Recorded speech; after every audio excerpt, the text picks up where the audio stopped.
Acne, pimple, कील या मुहासे, ज़्यादातर ये प्रॉब्लम यंग जनरेशन में देखने को मिलता है। तो आज हम जानेंगे कि होम्योपैथी में ऐसी कौन सी मेडिकेशंस है जिससे इस प्रॉब्लम का क्योर हो सके और आप इसका पूर्ण रूप से इलाज पा सकें। तो चलिए स्टार्ट करते हैं। Hi everyone, this is Dr. Shazia Parveen Siddiqui and very warm welcome to my channel Earnest Physician. Today we'll be talking about on the topic acne. तो ये प्रॉब्लम ज़्यादातर यंग जनरेशन में देखने को मिलती है 13 से 24 की एज के बीच, क्योंकि इस वक्त हमारे हार्मोनल चेंजेस पीक पर होते हैं। हार्मोनल चेंजेस होने के वजह से जो हमारी स्किन में सेबेशियस ग्लैंड्स होते हैं, यानी कि ऑयल सिक्रेटिंग जो ग्लैंड होते हैं, वो एक्सेस में ऑयल सिक्रेट करते हैं, जिसके वजह से जो हमारे स्किन के पोर्स होते हैं, ओपन पोर्स, वो क्लोज हो जाते हैं और ब्लॉक हो जाते हैं। ब्लॉक हो जाने की वजह से स्किन के अंदर एक्सेस में सिक्रेट हुआ oil plus dead skin cell दोनों मिलकर के एक एक्ने का फॉर्म प्रोड्यूस करते हैं, या फिर पिंपल के फॉर्म में वो हमें बाहर स्किन पे दिखते हैं। तो ये प्रॉब्लम हमारी डेली लाइफस्टाइल में ऐसे कौन कौन से एरर है जिसकी वजह से और बढ़ जाती है, वो भी जानते हैं।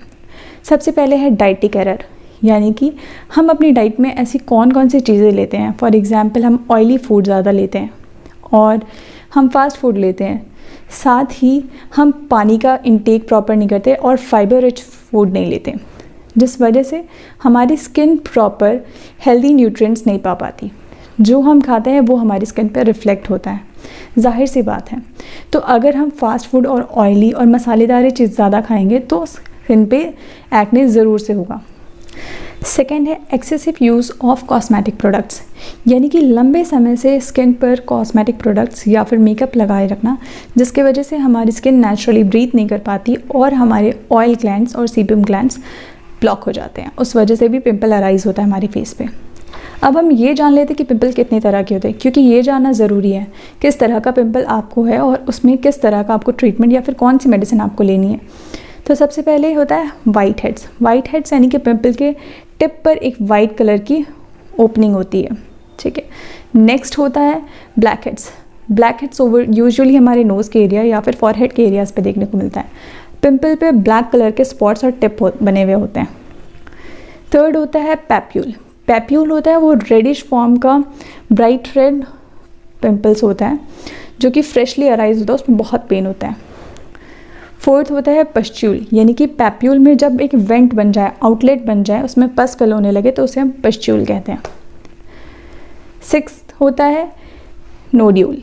नोड्यूल फॉर्म का जो पिंपल होता है वो थोड़ा एक्सेस हार्डेंड फॉर्म का पिंपल होता है, यानी कि जो पिंपल बहुत हार्ड हो जाता है, ज़िद्दी तरह का पिंपल होने लग जाता है और बड़ा साइज़ में होता है, तो उसे हम नोड्यूल कहते हैं। लास्ट होता है सिस्टिक। सिस्टिक तरह का पिंपल वो होता है जिस पिंपल के अंदर कोई फ्लूइड का सिक्रेशन हो, उसे हम सिस्टिक टाइप ऑफ पिंपल कहते हैं। अब हम बात करते हैं सबसे मेन कि होम्योपैथी में ऐसी कौन कौन सी दवाइयाँ हैं जिसके थ्रू आप इसे क्योर कर सकते हैं। सबसे पहले जो आती है वो है कालीब्रोम। कालीब्रोम को आप तब दे सकते हैं अगर आपका पिंपल ओवर द फेस है, चेस्ट या फिर शोल्डर है। ये पिंपल्स बहुत ही हार्डेंड फॉर्म के पिंपल्स होते हैं। नोड्यूलर पिंपल्स जो होते हैं वो उनमें कालीब्रोम अच्छा एक्ट करती है, और ये पिंपल्स ऐसे होते हैं कि ये स्कार छोड़ जाते हैं, यानी कि ये पिंपल्स रिमूव होने के बाद या हट जाने के बाद स्कार छोड़ जाते हैं। तो ऐसे पिंपल्स के लिए आप कालीब्रोम प्रोवाइड कर सकते हैं। कालीब्रोम 30 को TDS में फॉर 7 to 14 डेज दे सकते हैं। सेकेंड आती है हिपरसल्फ। हिपरसल्फ आप उन केसेस में दे सकते हैं जिनमें पस्चुलर फॉर्म ऑफ एक्ने हो, यानी कि ऐसे एक्नेस जिनमें पस भराव और बहुत ही एक्सेसिव पेन हो। पेन ऐसा प्रिकलिंग सेंसेशन, यानी कि जैसे कोई सुई चुभा रहा हो, इस तरह का पेन हो और पस्चुलर टाइप ऑफ एक्ने हो, तो आप हिपरसल्फ 30 को प्रेस्क्राइब कर सकते हैं BD के फॉर्म में फॉर 7 डेज। थर्ड आती है बेलेडोना। बेलेडोना आप तब प्रेस्क्राइब कर सकते हैं अगर पैप्युलर एक्नेज हो, यानी कि रेडिश एक्ने हो और एक्ने का लोकेशन ओवर द चिन और कॉर्नर्स ऑफ द माउथ पे हो।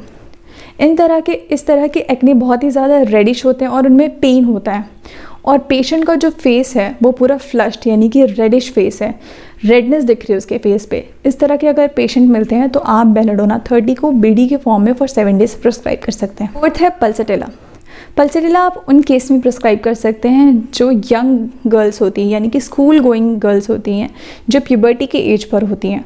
उनमें अगर कोई मेंस्ट्रुअल इरेगुलरिटीज़ होती हैं, यानी कि मेंसेस में कोई प्रॉब्लम्स होते हैं, अराइज होती है, यूट्राइन कंप्लेंट्स होते हैं, और ऐसे पेशेंट्स में अगर पिंपल अराइज होता है तो आप पल्सेटिला 30 OD यानी 1 इन अ डे प्रोवाइड कर सकते हैं फॉर 7 to 14 डेज। फिफ्थ है बोविस्टा। बोविस्टा आप तब प्रिस्क्राइब कर सकते हैं अगर आपको एक्ने अराइज हो रहा है कोई कॉस्मेटिक यूज़ होने के बाद, यानी कि बहुत से ऐसे पेशेंट्स होते हैं या फिर ऐसी ब्राइड्स होती हैं जो मेकअप करवाते हैं, एक्सेस मेकअप करवाते हैं, बट उन्होंने कभी अपनी लाइफ में ऐसा ट्राई नहीं किया होता है मेकअप, और वो इतना मेकअप कराने के बाद कुछ हो सकता है उनके स्किन पे सूट नहीं हो, उस वजह से वो एग्रेसिव एक्शन होता है उसके स्किन पे, पिंपल्स अराइज होते हैं। तो ऐसे केस में आप पेशेंट को बोविस्टा 30 BD के फॉर्म में फॉर 14 डेज प्रिस्क्राइब कर सकते हैं। सिक्स्थ है मर्कसोल। मर्कसोल आप तब प्रिस्क्राइब कर सकते हैं अगर एक्ने है पेशेंट को और उसके साथ एक्ने में पस है और बहुत ही ज़्यादा पेन है, पेन के साथ इचिंग है पेशेंट को, और आफ्टर पर्स्पिरेशन यानी कि पसीने जब होते हैं पेशेंट को उसके वजह से उसको एक्ने और बढ़ते जाते हैं या एग्रावेट होती है उसकी कंप्लेन, स्ट्रेस के वजह से भी उसकी कंप्लेन अराइज होती है, और पिंपल्स इस तरह के होते हैं कि उनमें से ब्लड का डिस्चार्ज भी आने लगता है। तो आप मर्कसोल 30 BD के फॉर्म में प्रिस्क्राइब कर सकते हैं फॉर 7 to 14 डेज। सेवेंथ है कैलकेरिया सल्फ।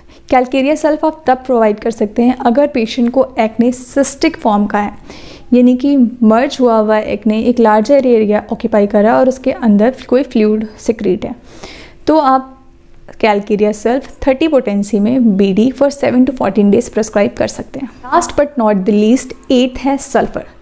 सल्फर मोस्टली ऐसे पेशेंट्स को प्रिस्क्राइब करते हैं जिनको ब्लैक हेड्स हो जाए या फिर ऐसे एक्ने हो जिनमें इचिंग बहुत ही मार्क्ड हो, इचिंग ऐसी जो नाइट में एग्रावेट हो जाए, यानी कि रात के टाइम में इचिंग और बढ़ जाए। तो ऐसे केसेस में और ज़्यादातर सल्फर में देखा जाता है कि जो एक्ने है वो फॉरहेड के एरिया में होता है, तो ऐसे केसेस में आप सल्फर को प्रिस्क्राइब कर सकते हैं 30 पोटेंसी में 1 in a day for 7 to 14 days. And here is the bonus remedy, streptococcinum. Streptococcinum आप तब प्रोवाइड करा सकते हैं अगर पेशेंट को एक्ने है और आपने हर तरह की रेमेडी ट्राई करके देख ली और उसका कोई रिजल्ट नहीं आ रहा है सच, तो आप स्ट्रेप्टोकोकाइनम 200 पोटेंसी में 1 in a week for 2 or 3 week दे के देख सकते हैं। इससे कम्प्लीटली आपको रिजल्ट ज़रूर देखने को मिलेगा, यानी कि जो ज़िद्दी तरह के एक्ने होते हैं उनमें आप स्ट्रेप्टोकोकाइनम दे सकते हैं। That's it. अगर आपको ये कंटेंट हेल्पफुल लगा तो मेरे चैनल को लाइक, शेयर एंड सब्सक्राइब करिए और ज़्यादा से ज़्यादा अपने दोस्तों में से शेयर करिए, और ऐसे ही और वीडियोस देखने के लिए मेरे चैनल को सब्सक्राइब करना मत भूलिएगा और don't forget to press the bell icon. अगर आपको ऑनलाइन कंसल्टेशन चाहिए तो दिए गए ऊपर व्हाट्सएप कॉन्टैक्ट नंबर पे या फिर मेल ID पे आप कॉन्टैक्ट कर सकते हैं। अगर आपको इस वीडियो से संबंधित या फिर आपको कोई भी क्वेरी है तो आप कमेंट सेक्शन में कमेंट कर सकते हैं। Thank you for watching.